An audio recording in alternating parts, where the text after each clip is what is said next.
इतने सारे भिक्षु द्वार पर?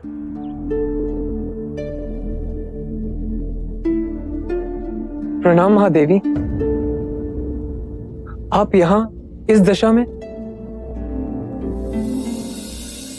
पुत्र आनंद, भिक्षुक बनने का अधिकार केवल पुरुष का तो नहीं, और मुझे इतना तो ज्ञात है कि मुक्ति के मार्ग पर बुद्ध किसी के साथ भेदभाव नहीं करेंगे। शांति पाने का अधिकार सबको है।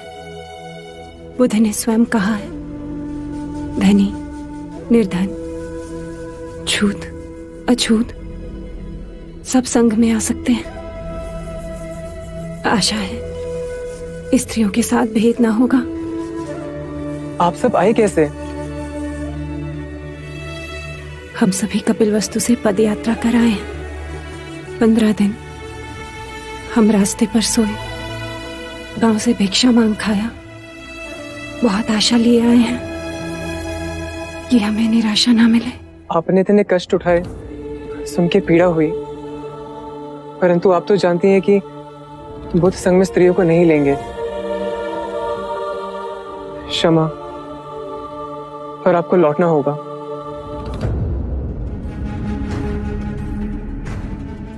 हम बहुत दूर से आए हैं, अब लौटेंगे नहीं। और हमने ये सिद्ध कर दिया कि हम भी भिक्षुक की भांति सब त्याग सकते हैं। हम पर कृपा करो, बुद्ध के पास हमारा निवेदन ले जाओ। हमें हमारे दुख से निवारण केवल इसलिए ना मिलेगा क्योंकि हम स्त्री हैं। हमें भी अधिकार है निर्वाण पाने का।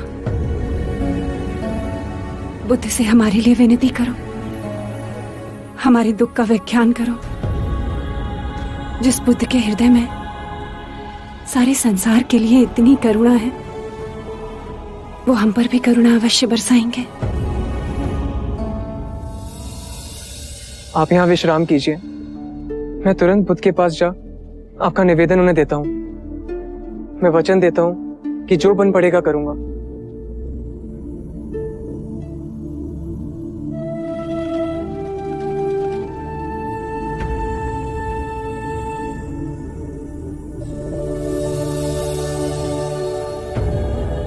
मन में कोई द्वंद्व उठा है आनंद?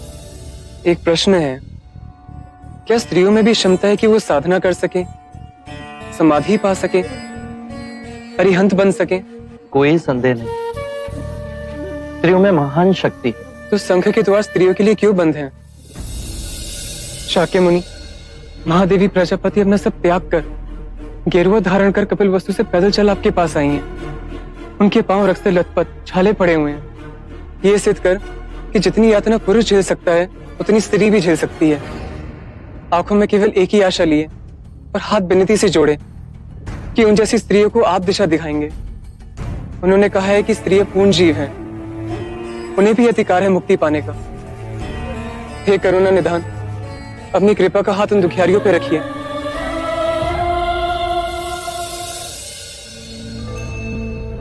सरिपुत्र, अनिरुद्ध, मोगलाना और महाकश्यप को बुलाइए।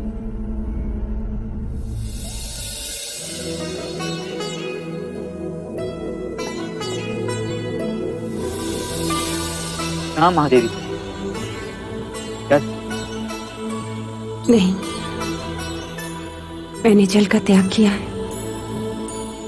जब तक अब बुद्ध मुझे दीक्षा नहीं देंगे, मैं जल ग्रहण नहीं करूंगी। आप सबने जो 8 नियम बनाए हैं, उससे मैं सहमत हूं। आनंद, तुम जाकर इन नियमों की जानकारी दे दो। यदि आप स्वयं आए तो माता प्रजापति को प्रसन्नता होगी।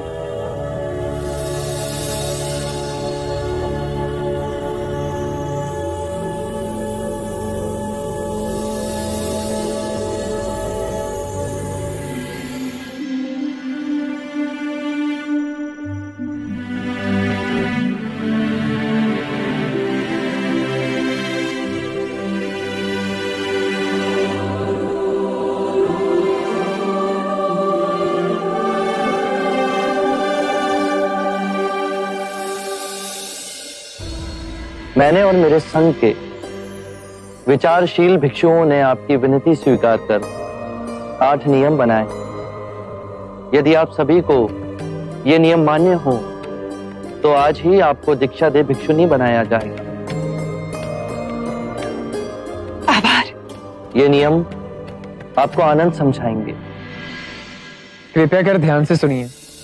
1, भिक्षुणी सदैव दूसरी भिक्षुणी को सम्मान देगी, चाहे वो आयु में उनसे बड़ी हो या उनसे साधना में अधिक वर्ष लगाए हों।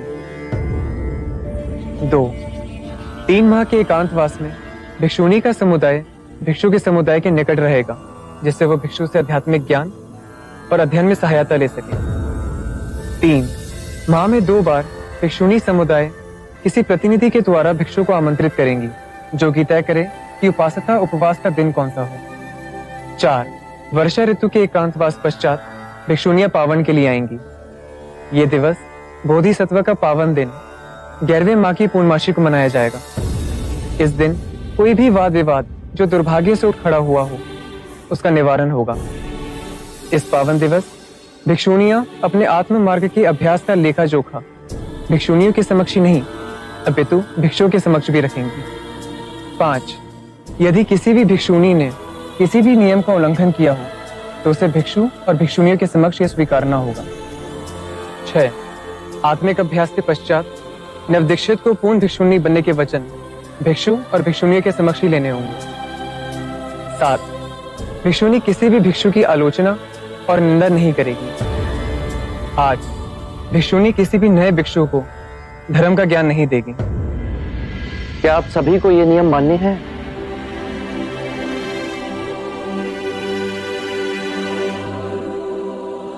हाँ, हमें ये सारे नियम मान्य हैं और हम अंतर मन से इन नियमों का पालन करेंगे। आप बस हमें दीक्षा दे दें। आप सभी भोजन और स्नान करके आइए। आज ही आपको दीक्षा दी जाएगी।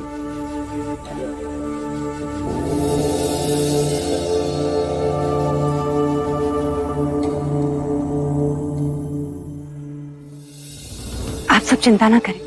ये नियम इसलिए बनाए गए हैं ताकि संघ के संचालन में कोई बाधा ना हो, कोई उपद्रव खड़ा ना हो। इन नियमों का पालन करके हम आध्यात्मिक पथ पर आगे बढ़ेंगे। स्त्रियों को आज तक जिस मुक्ति से वंचित रखा गया, वो आज हमें मिलने जा रही है। बुद्ध के इस कदम से हम सभी को मोक्ष में पुरुष के बराबर का हिस्सा मिलेगा।